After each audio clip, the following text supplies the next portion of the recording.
10 years, bro. 10 years. No, it just hurts my soul. It just hurts my soul.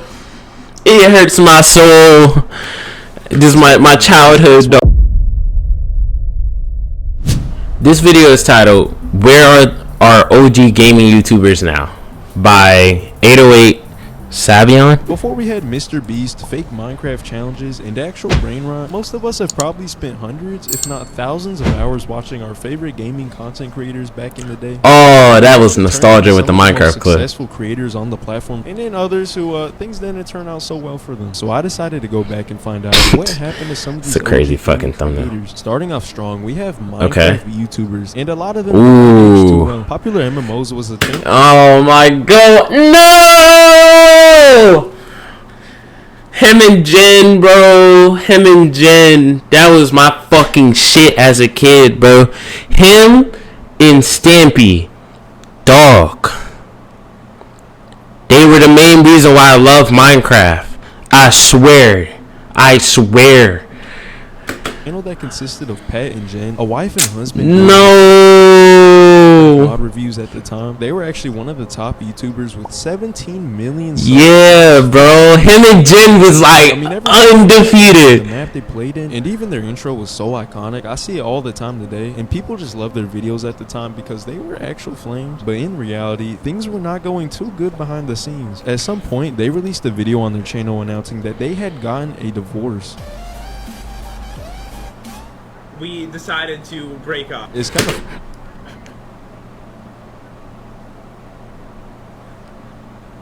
That nigga used his intro on this divorce video. Funny how smoothly and unserious they were about it. Why the fuck you do that? What's up, dudes? It's Pat, and welcome back to another video. Hey guys. But unfortunately, things took a turn for the worse. Pat eventually met his next girlfriend, Eleni, and it was kind of weird because sometimes both him, his new girlfriend, and his divorced wife, Jen, would all make videos together, and it seemed like they were actually having a pretty good time. But not long after... Oh. No, that doesn't hit the same. No. No, she should have just threw that content out the window. No. It was only good with him and Jen. And then once they divorced, it was like, no, you don't got to do it no more. Pat and his new girlfriend got into some public beef about financial issues and other things. Just saying slavery has been illegal for many years. She literally called me like a slave owner at this point. After some back and forth, he finally got with his next girlfriend, and somehow things got way worse. God damn! No, see, that's what I'm saying! Him and Jen were like, what is... dog, like him and Jen were perfect, bro. I know that everything is always gonna work out how, you know, people may want it or how it could have went, whatever, right? But you see, after him and Jen broke up, new shorty, that shit went wrong. It's not gonna work. New shorty, shit went wrong. It's not gonna work. Cause it's not her. It don't hit the same, gang. They got arrested, and the records mentioned that a naked woman was banging outside the door. Another time, he got arrested after she said he was allegedly hitting her arm while drunk in a car. He apparently slept outside while she locked the doors because she felt unsafe. And when she finally came out the house, he went and chased her around the street with a knife that he used to slash the tires off the car. The next time he got arrested was in late 2022, where him and his friends attempted to run shirtless across a football field during a game while they were oiled up so that way they could not get tackled easily. That low-key was kind of genius. He himself wasn't successful in this, but his friend was, so they ended up all getting arrested. During this time, he was also going through several accusations of being an abuser by his girlfriend. Things only got worse from here when his wife Jen had liked a tweet claiming that Pat was an abuser. She actually backtracked on this and said that it was an accident, and she actually went out of her way to defend Pat, saying that she had never faced any kind of physical abuse from him. 10 years, bro. 10 years. No, it just hurts my soul. It just hurts my soul. It hurts my soul. This is my childhood dog. From the channel actually has a kid with another guy, and apparently the both of them are still on pretty good terms. And despite the controversies, it seems like they're actually doing pretty good right now. Okay, maybe not. He just got arrested like 6 months ago for possession of some of the devil's lettuce. And from what I've seen, it's not looking too Jesus Christ, bro. good for him at the moment. Unfortunately for Sky Does Minecraft, it did not end up so well for him. Sky Does Minecraft, also yeah. Adam was yet another huge. I didn't watch him. I didn't watch him all the time,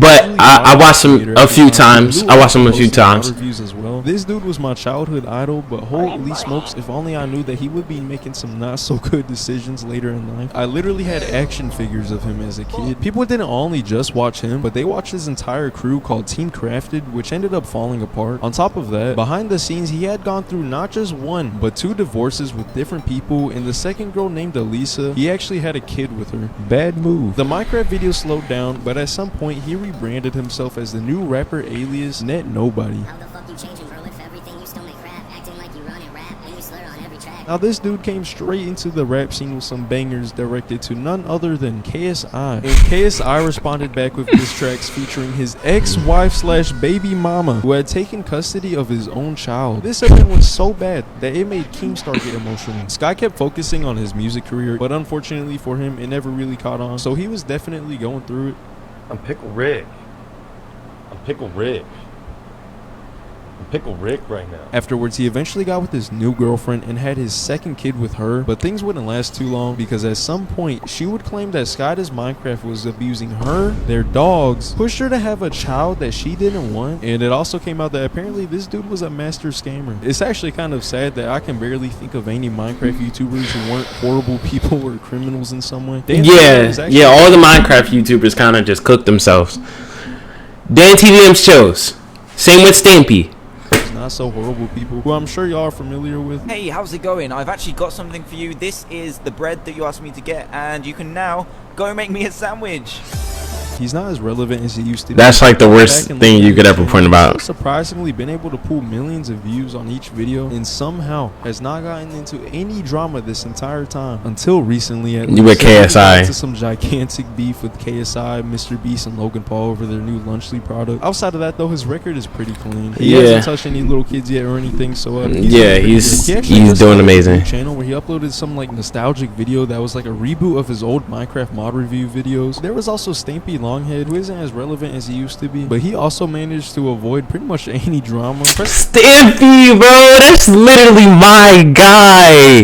That's my guy, dog. Stampy, bro, that's my guy, bro. Stampy's literally like childhood for real, bro. That's like. He was also a pretty big Minecraft YouTuber back then, and now he's like one of the top YouTubers in the platform right now. But yeah, it does. Never like Stampy never got into no drama. There was Stampy stayed on his bro.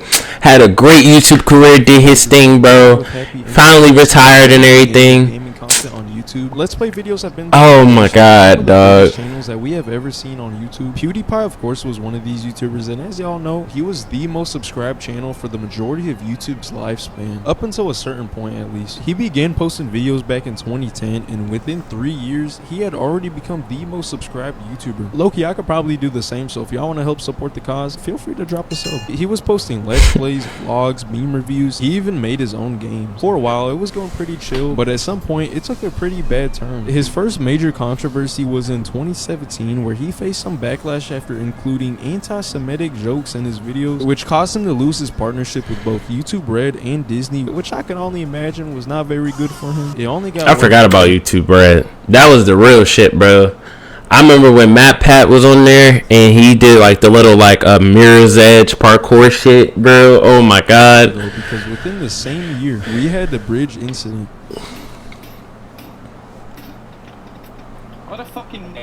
Now, because of those controversies, there's still some people who aren't rocking with him today, but even now, he still has a pretty solid fan base. In 2018, however, things got crazy with the subscribe to PewDiePie. I knew, that's why I ain't watched that nigga, bro. I ain't watched him when I was younger. I seen a few of his videos, but I wouldn't know PewDiePie diehard though.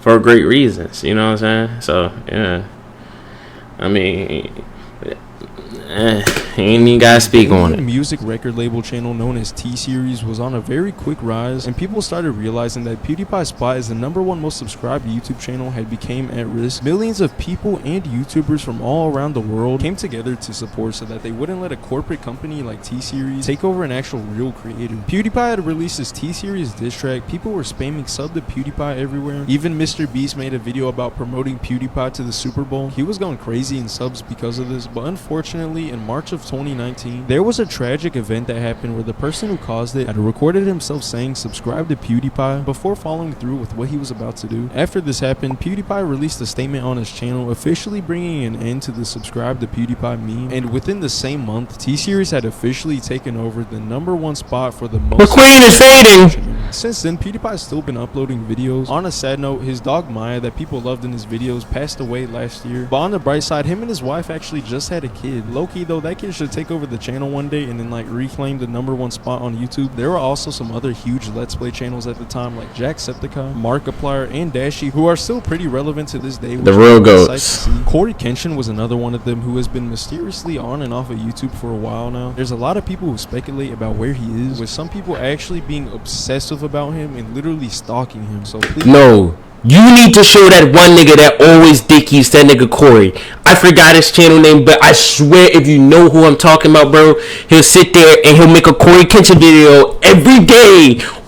Somehow, I don't know, and people still watch. Please, message to y'all, do not stalk any of your favorite YouTubers. Outside of Let's Plays, there were also a lot of creators who were at the top of the game at one point. Some of them were completely forgotten, some had their lives completely ruined, and some actually ended up being some of the most successful creators we have ever seen. Tobuscus, also known as Toby Turner, is the embodiment of OG gaming YouTube. Do you like my sword, sword, sword, my diamond sword, sword? You cannot afford my diamond sword, sword. Even if you don't, I have a patent. Toby had over 6 million subscribers on one channel, a light 1.7 million subs on his second channel, and then another 6 million on his Let's Play channel. He was all with the same profile thing. But he also had these hugely popular parody songs with these animations that were pretty I forgot about The these reach that videos. this dude had on people was actually wild. He was collabing with every YouTuber known to man. Kids all over the place was rocking his merch, buying his action figures, and he was pretty much just a go at one point. It seemed like everything was going perfect, but at some point it took a pretty dark turn. Toby's ex-girlfriend had exposed him back in 2016 and accused him of all kinds of things like SA, abuse, and some other pretty crazy actions. Even some other people pitched in and talked about his alleged toxic behavior, but to this day nothing has been 100% confirmed and no one knows for sure what actually happened. By then though, it was already far too late. The situation was being covered all over the place, and his channel quickly started to fall off even after trying to defend himself and denying the claims. Fast forward to today, he's actually very active on his channels, but he's not even getting a fraction of the views that he once was. His videos now seem like oddly stuck in the 2010s, and apparently he's gotten himself into a bit of politics now. On January 16th, 2013, 4 siblings came together and created a brand new YouTube channel known as Venturian Tale, which had a pretty devastating downfall. Within only 6 months of this channel being created, they were already averaging 2 million views per day, or 60 million views a month. Fucking crazy. Crazy at the time, and even by today's standards, that's still pretty crazy. That's still fucking crazy. Yeah.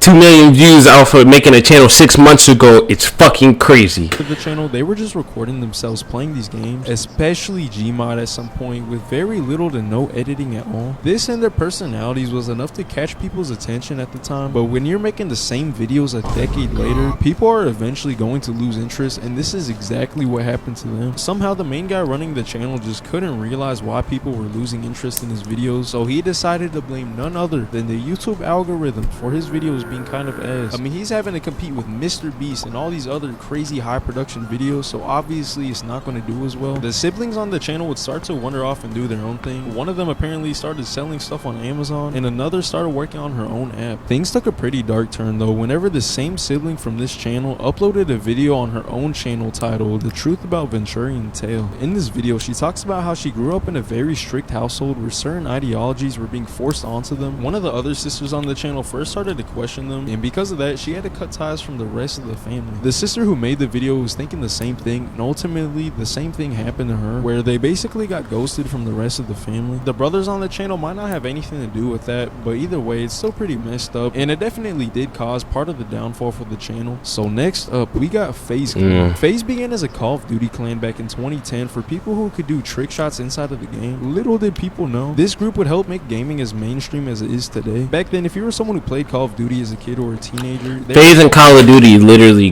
they're like intertwined like this, dog. 100% chance that you wanted to join FaZe Clan at some point. Eventually, trick shotting started to die out, so they started doing more videos that primarily focused on entertainment. Because of the new focus on content creation, we got FaZe members like FaZe Rug, Adapt, Apex, and a whole bunch of other members who were pulling in millions of views each. This was especially true once they formed the FaZe House, which became one of the most well-known content houses to ever exist on YouTube. They did all kinds of different stuff, and they even had their own esports team. Overall though, they were the biggest, most successful gaming clan to ever exist. It seemed like they were on the top of the world at one point, but things started to go downhill. After already moving away from Call of Duty content, which people weren't very happy with, a lot of the main FaZe members started to shift their focus from content creation to turning FaZe into like a full-on money-making business. At this point, they were getting literally tens of millions of dollars worth of investments by other companies. By the time Fortnite had become popular, there was a whole new set of FaZe content creators, while most of the older members who were once at the top kind of fell off. It did not help at all that some of the members started getting into some pretty bad crypto scams, and this caused quite a few members to get kicked and suspended from the team. By this point, most people realized that FaZe was selling out. The content wasn't as entertaining, and they would get these huge celebrities to quote-unquote join FaZe, even though they did not know a single thing about what was going on. How the fuck did they get Snoop Dogg to join FaZe Clan? What on fucking earth does he know about pro gaming?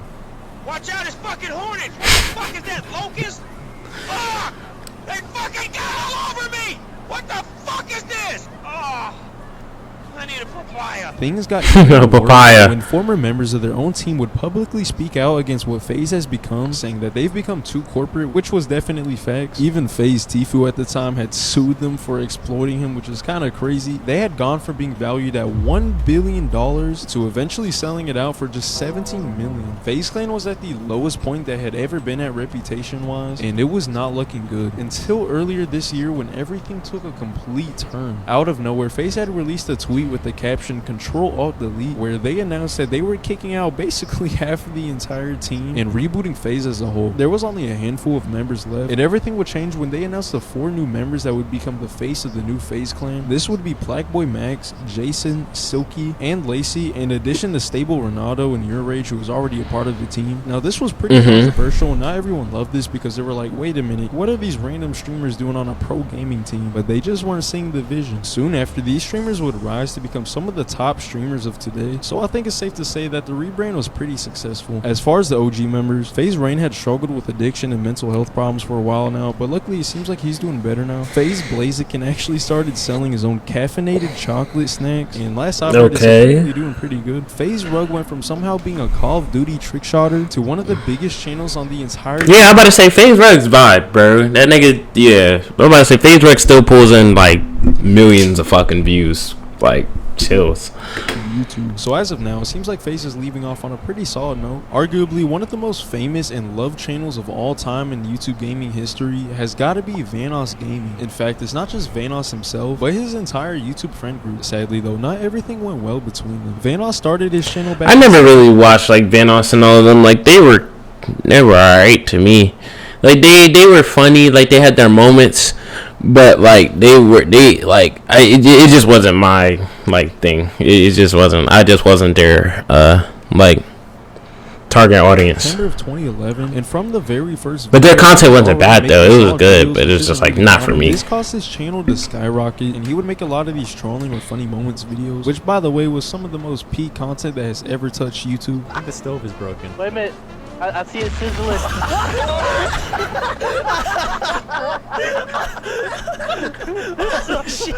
Along the way, while he was growing his channel, he started picking up people and building the Vanoss crew. He continued. Like see, even as a kid, like I had it like just like the same like. I mean, it was funny, but like not. Stuff like that never really makes me laugh regardless. That's just not my humor. 2005, and things were going pretty well, you could say, with his channel reaching tens of millions of subscribers, not even including all the other people in the crew who he made videos with. However, things unfortunately started to fall apart. Some of the members would simply just stop being active on their channels, or even just stop playing with the crew at all, while one of them in particular had gotten himself into some pretty crazy drama. Mini Lad was one of the biggest members in the crew. Oh, Mini Lad. He got hit with some not so good allegations. This included inappropriate actions that he had with some underage fans, where he often uses I remember hearing about this, to manipulate some of these girls into some pretty predatorial conversations. Now, unlike a lot of YouTubers who get exposed for accusations like this, he actually admitted to these, saying that he needs therapy. I hope that he goes to therapy. After the situation, he had no affiliation with the rest of the crew from that point on, but they would still crack a few jokes about him. Purchase Minecraft, record some videos, get some subscribers, talk to little kids, have sex with them. As far as Vanoss himself, he isn't pulling in views like he used to, but he's still getting a decent amount, so it's good to see that he hasn't completely fallen off the face of the earth. I can't lie though, it still is a little bit bittersweet. You know, all of a sudden it's not just about having a good time with my friends, like I'm thinking about all these other things and how I'm gonna make this video be like the great return to Call of Duty in the big moment where people get to see something that reminds them of the past. And I just know that's not possible. The only reason I was kind of okay at Call of Duty back in the day was because I played it so often, and I also had a gaming headset when most people didn't. I don't have any natural skill. I fucking suck at pretty much most things in life, honestly. For a while, he was actually working on music under another alias, but he hasn't dropped anything within the past few years. He just, bro, it's just like, I don't even think that should be a thing that anyone should be crashed out about. Like, it's just not that era of, like, it's not that era anymore. Consistent with making videos, and luckily he still makes them with a lot of the people from back in the day. There has been thousands of OG gaming YouTubers who I'm sure many of y'all have watched. I do think it's important to mention though that just because someone's channel isn't getting as many views as they used to, that does not mean their channel is a failure. Once you're making the same videos for over a decade, it gets constantly, you're gonna have to, yeah, you're gonna have to change your shift if you want to keep going. Not everyone wants to do that. The fact that these YouTubers had reached a level of success that they already did is already a huge accomplishment. Nah, this is a crazy fucking video. Nah, but that was fire. That was fire.